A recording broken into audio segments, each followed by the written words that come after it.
Hello दोस्तों, मैं हूँ आपकी दोस्त नसीमा नसीमा ख़ान।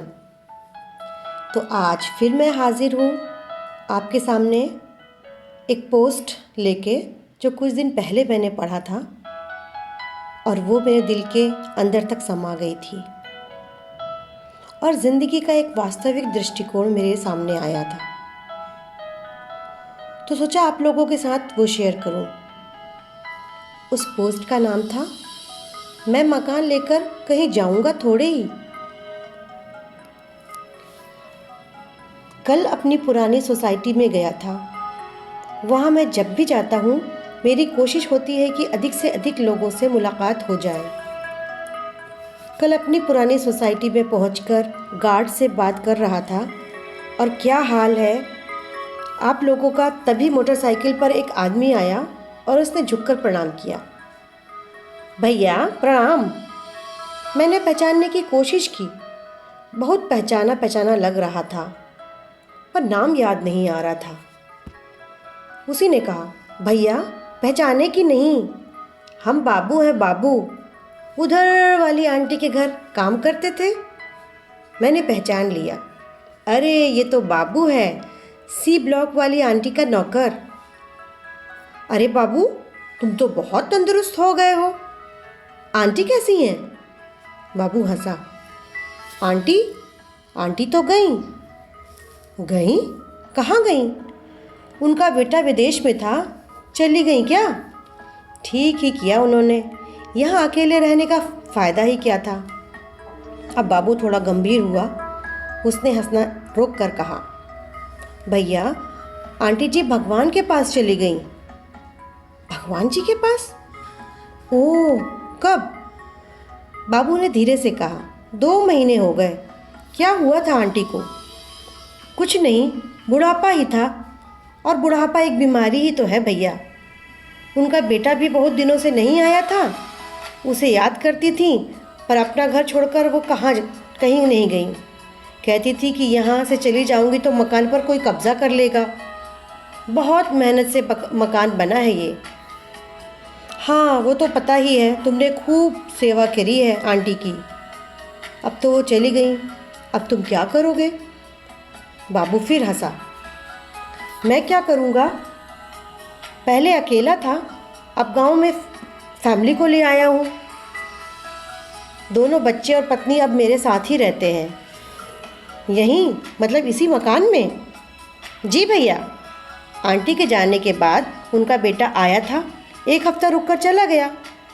मुझसे कह गए थे भैया कि घर देखते रहना, 4 कमरे का इतना बड़ा फ्लैट है, मैं अकेले कैसे देखता। भैया ने कहा कि तुम यहीं रहकर घर की देखभाल करते रहो, वो वहाँ से कुछ पैसा भी भेजते रहते हैं। और सबसे बड़ी बात है कि मेरे बच्चों को यहीं स्कूल में एडमिशन मिल गया है। अब आराम से हूँ, कुछ काम कर लेता हूँ बाहर। भैया सारा सामान भी छोड़कर गए हैं, कह रहे थे कि दूर देश इतना सामान ले जाके कोई फ़ायदा नहीं।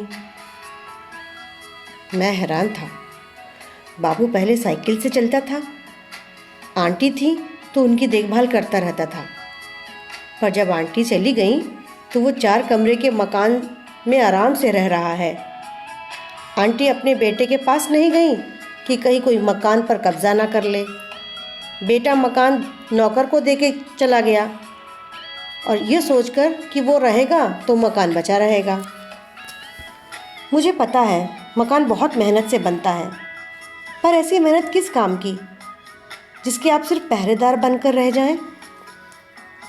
मकान के लिए आंटी बेटे के पास नहीं गई, मकान के लिए बेटा माँ को पास नहीं बुला पाया। सच कहें तो हम लोग मकान के पहरेदार ही हैं। जिसने मकान बनाया है वो अब दुनिया में नहीं है, जो है उसके बारे में तो बाबू भी जानता है कि वो यहाँ कभी आएंगे नहीं। मैंने बाबू से पूछा, तुमने भैया को बता दिया है ना कि तुम्हारी फैमिली भी यहाँ आ गई है? इसमें बताने वाली क्या बात है भैया, वो अब कौन यहाँ आने वाले हैं, और मैं यहाँ अकेले रहकर भी अकेले क्या करूँगा। पर जब माँ थी तो वो भैया आए नहीं विदेश से, अब उसके बाद कहाँ आएंगे। मकान की चिंता है तो वो मैं कहीं लेकर थोड़े जा रहा हूँ, मैं तो सिर्फ देखभाल ही कर रहा हूँ। बाबू फिर हंसा। बाबू से मैंने हाथ मिलाया। मैं समझ रहा था कि अब बाबू नौकर नहीं रहा, वो मकान मालिक हो गया है। हंसते हंसते मैंने बाबू से कहा, भाई, जिसने ये बात कही है वो मूर्ख आदमी मकान बनाता है, बुद्धिमान आदमी उसमें रहता है। उसे ज़िंदगी का कितना गहरा तजुर्बा रहा होगा, है ना। बाबू ने धीरे से कहा, साहब, सब किस्मत की बात है। मैं वहाँ से चल पड़ा था, ये सोचते हुए कि वाकई में सब कुछ किस्मत की बात है। लौटते हुए मेरे कानों में बाबू की हंसी गूंज रही थी। मैं मकान लेकर कहीं जाऊंगा थोड़े ही, मैं तो देखभाल ही कर रहा हूँ। मैं सोच रहा था, मकान लेकर जाता ही कौन है, सब देखभाल ही तो करते हैं। आज ये किस्सा पढ़कर हम सभी क्या कर रहे हैं। ज़िंदगी के 4 दिन हैं, मिलजुल कर हंसते हंसाते गुजार लें। पता नहीं कब बुलावा आ जाए और सब ये घर द्वार बंगलो जिसके हम पहरेदार बने हुए हैं, सब कुछ छोड़कर जाना पड़े। तो दोस्तों, उम्मीद करती हूँ आज की ये पोस्ट आपको पसंद आई होगी और दिल के गहराइयों तक बैठ गई होगी। तो थैंक यू दोस्तों, आज का साथ यहीं तक।